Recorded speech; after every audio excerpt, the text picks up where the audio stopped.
Jalan yang menghubungkan beberapa desa di Ogan Ilir, yakni Lebung Bandung, Talangsari, dan Sirah Pulau Kilip, alami kerusakan, sehingga ditimbun pasir dan penyebab kerusakan sendiri karena hampir setiap hari banyak truk melintas. Dengan kondisi ini membuat pengguna jalan harus ekstra hati-hati saat melintas, terutama saat hujan. Kondisi jalan bertambah parah karena kondisi jalan hancur. Oleh karenanya warga berharap jalan di desa Lebung Bandung segera diperbaiki demi keselamatan pengendara. Ikan ni oleh dam-dam tergalak masuk ikan mungkin kurasi. Kalau seandainya ataupun mana apa bangunannya kurang keras apa mana ya. Dam truk bawa pasir apa? Karena itu Tahu apa? Mungkin lah kurasi ya.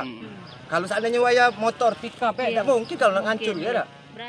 Dengan kondisi jalan seperti ini, Camat Rantau Alai, YMC Trisli mengatakan, setidaknya ada 2 titik jalan rusak yang letaknya berdekatan, yang di total panjangnya ada sekitar 50 meter.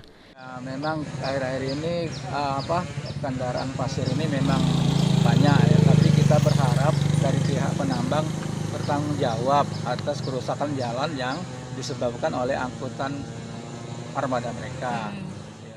Saat ini, pihak kecamatan sendiri telah berkoordinasi dengan Pemkab Ogan Ilir untuk memperbaiki jalan yang rusak. Ahmad Romawi, PAL TV.